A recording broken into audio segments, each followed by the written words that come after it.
વિદ્યાર્થી મિત્રો, આજે આપણે પ્રકરણ 3 અનુમાનના નિયમો એનો નિયમ 4 વૈકલ્પિક સંવિધાન ડીએસ આ નિયમનો અભ્યાસ કરવાનો છે. વિદ્યાર્થી મિત્રો, અગાઉ આપણે પૂર્વાંગના સ્વીકાર પરથી ઉત્તરાંગના સ્વીકારને લગતો નિયમ એટલે કે એમપી નો નિયમ, ઉત્તરાંગના નિષેધ પરથી પૂર્વાંગના નિષેધને લગતો નિયમ એટલે કે એમટી નો નિયમ, સ્વપાધિક સંવિધાનનો નિયમ એટલે કે એચએસ નો નિયમ, આ ત્રણ નિયમોની માહિતી આપણે લીધી છે, અભ્યાસ કર્યો છે. અને હવે આજે આપણે વૈકલ્પિક સંવિધાન એટલે કે ડીએસ ના નિયમનું કથન, સમર્થન, રૂપ, સત્યતા કોષ્ટક, પ્રામાણ્ય અને સંક્ષેપ વિશે માહિતી લઈશું. તો પ્રથમ આપણે એનું કથન લેવાનું છે. હવે દરેક નિયમનું એનું બીબુ છે, એની પદ્ધતિ, મેથડ છે કથનની, સમર્થનની, રૂપની, એ બધા 8 નિયમો એક જેવી છે. એટલે આપણા માટે નિયમ ધીમે ધીમે સરળ થતા જાય છે. માત્ર તમારે એના રૂપથી પરિચિત થાઓ તો લગભગ તમે એના નિયમનું કથન, સમર્થન, સત્યતા કોષ્ટક, પ્રામાણ્ય, સંક્ષેપ લખી શકો છો. તો આપણે હવે જોઈએ કથન.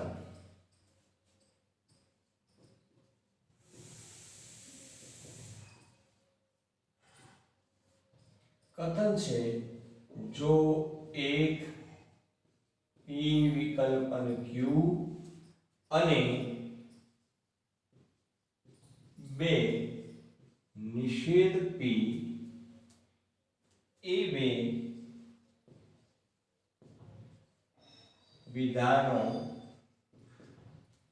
આપેલા હોય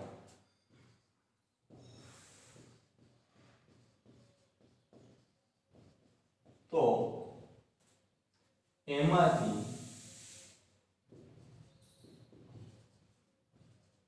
ત્રણ Q વિધાન નિષ્પન્ન કરી શકાય છે.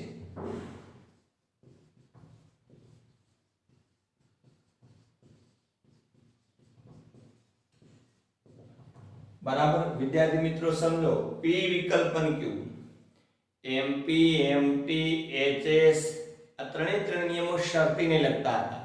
આ વિકલ્પનને લગતો નિયમ થયો આમ કે P વિકલ્પન Q અને નિષેધ P એ બે વિધાનો આપેલા હોય તો એમાંથી Q વિધાન નિષ્પન્ન કરી શકાય છે. હવે આપણે એનું સમર્થન જોઈએ.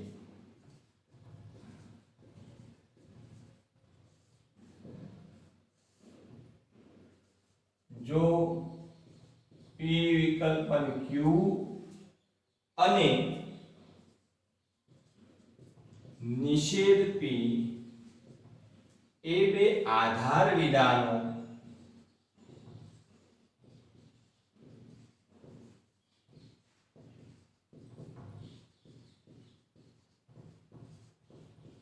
સત્ય હોય તો એમાંથી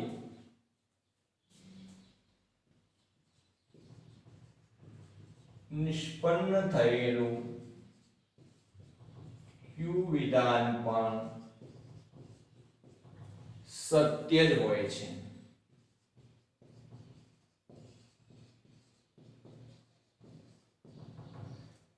મિત્રો, સમર્થનની જે આ લીટી છે એ 8 નિયમો એક જેવી છે કે એના બે આધાર વિધાનો સત્ય હોય તો એમાંથી નિષ્પન્ન થયેલું ત્રીજું ફલિત વિધાન સત્ય જ હોય છે. હવે આગળ એનું કારણ આપવાનું છે. કારણ કે જો P વિકલ્પન Q એ વૈકલ્પિક વિધાન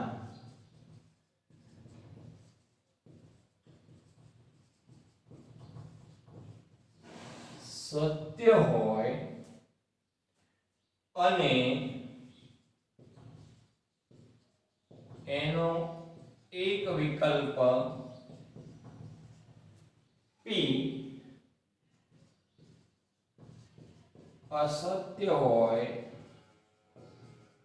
તો વિકલ્પનના સત્યતા મૂલ્યના નિયમ પ્રમાણે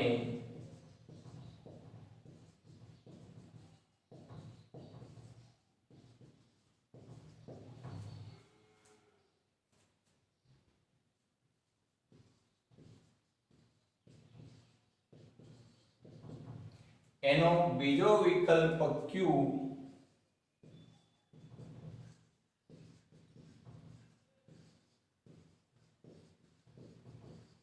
અસત્ય હોઈ શકે નહીં અર્થાત સત્ય જ હોય છે.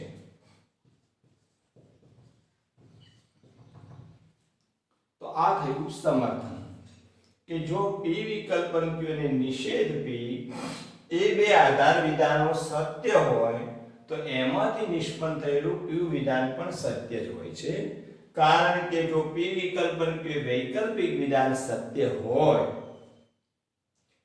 અને એનો એક વિકલ્પ P અસત્ય હોય તો વિકલ્પનના સત્યતા મૂલ્યના નિયમ પ્રમાણે બીજો વિકલ્પ Q ક્યારેય અસત્ય હોઈ શકે નહીં અર્થાત સત્ય જ હોય છે.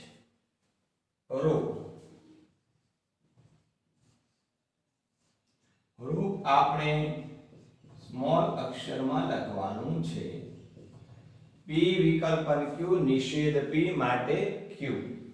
તો અહીંયા જુઓ કે આ જો અસત્ય હોય તો ક્યારે આ અસત્ય હોઈ શકે નહીં અર્થાત સત્ય છે.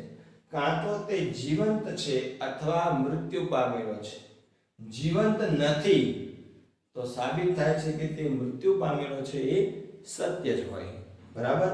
તો કથન સમર્થન રૂપ. હવે સત્યતા કોષ્ટક.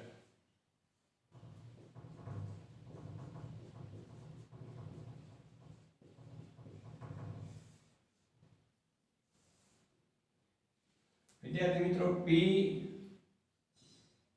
અને Q બે સાદા વિધાનોનો ઉપયોગ થયો છે. પછી આપણે છે P વિકલ્પન Q પ્રથમ આધાર વિધાન, નિષેધ P બીજું આધાર વિધાન અને Q એ ત્રીજું ફલિત વિધાન છે.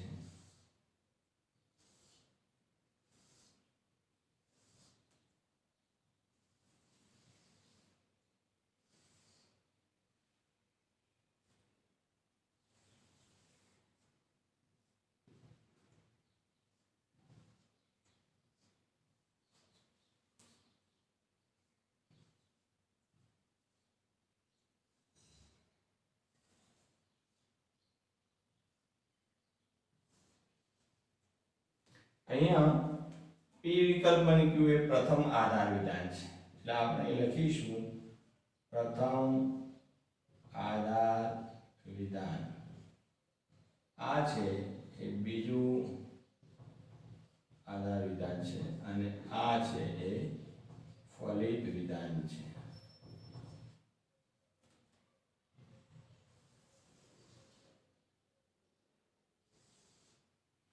બે સાદા વિધાનો હોવાથી એની હરોળ થશે 4. હવે એ બાબતોથી તમે સરસ રીતે પરિચિત થઈ ગયા છો. તેમ છતાં આપણે વારંવાર એનો ઉલ્લેખ એટલા માટે કરીએ છીએ કે તમારે એનું દૃઢીકરણ થાય.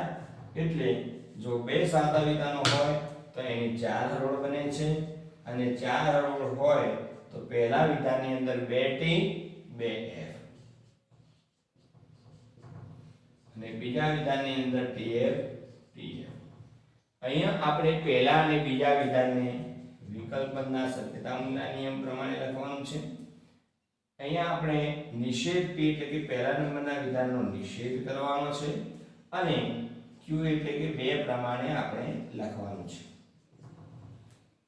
હવે જો P વિકલ્પન Q એમાં વિકલ્પનનો સત્યતા મૂલ્યનો નિયમ લાગુ પડશે. વિકલ્પનનો સત્યતા મૂલ્યનો નિયમ એ છે કે વિકલ્પન વિધાનની અંદર આવેલા બંને વિકલ્પો અથવા તો બંને ઘટક વિધાનો અસત્ય હોય તો અને તો જ વિકલ્પન વિધાન અસત્ય બને છે. તો અહીંયા તમે જો બંને અસત્ય છે એવા સંજોગો માત્ર ચોથી હરોળમાં છે.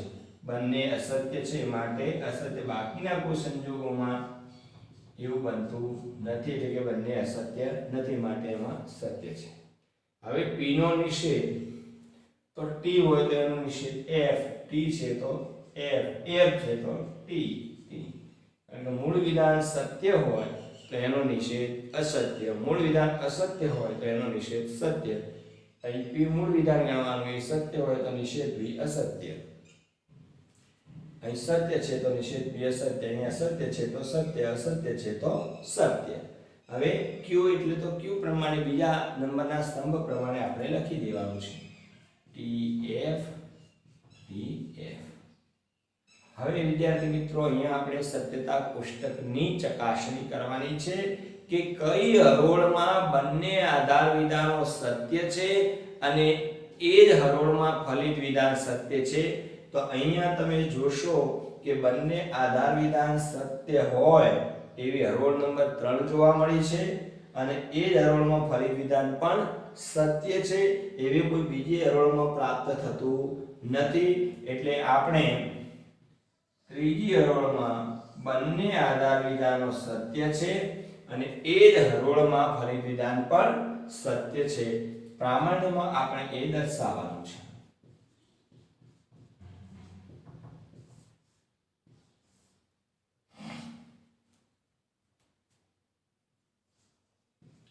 ઉપરોક્ત સત્યતા કોષ્ટકની હરોળ નંબર 3 માં બંને આધાર વિધાનો સત્ય છે અને એ જ હરોળમાં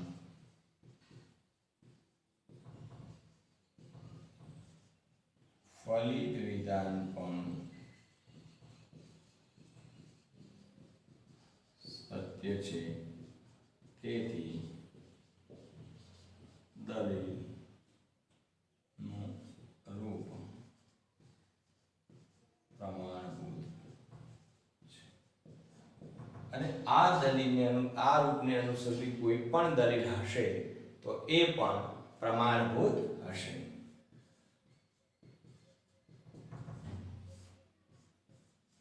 આપણે અહીં લખી શકીએ આ નિયમને અનુસરતી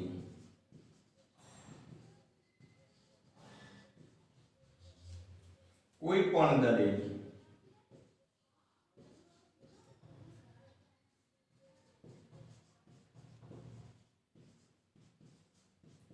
પ્રમાણભૂત હોય છે. હવે વૈકલ્પિક સંવિધાનના નિયમને સંક્ષેપમાં ડીએસ નો નિયમ કહે છે. વૈકલ્પિક સંવિધાન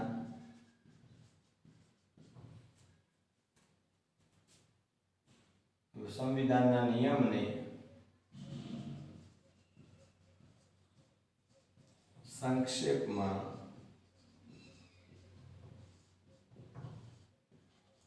ડીએસ ના નિયમ તરીકે ઓળખવામાં આવે છે.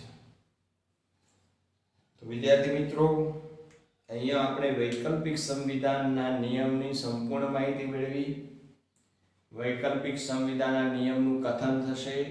જો એક p વિકલ્પન q અને બે નિષેધ p એ બે વિધાનો આપેલા હોય તો એમાંથી q વિધાન નિષ્પન્ન કરી શકાય છે.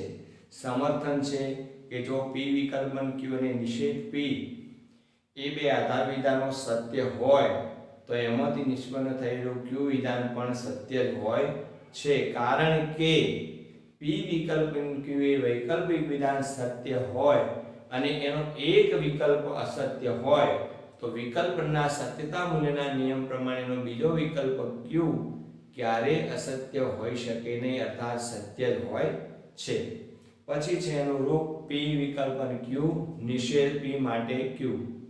સત્યતા કોષ્ટક આપણે દોર્યું છે પી ક્યુ, પી વિકલ્પન ક્યુ, નિષેધ પી અને ક્યુ.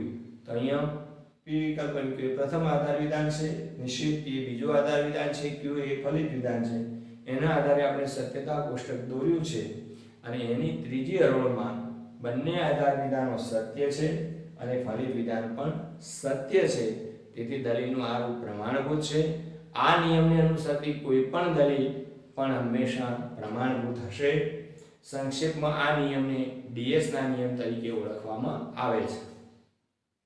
અહીંયા વિદ્યાર્થી મિત્રો તમારે ખાસ ધ્યાન એ રાખવાનું છે કે જેમ પી વિકલ્પન ક્યુ નિષેધ પી માટે ક્યુ છે એમ ક્યારે જો પી વિકલ્પન ક્યુ અને નિષેધ ક્યુ કર્યો હોય તો એમાંથી પી સાબિત થાય છે.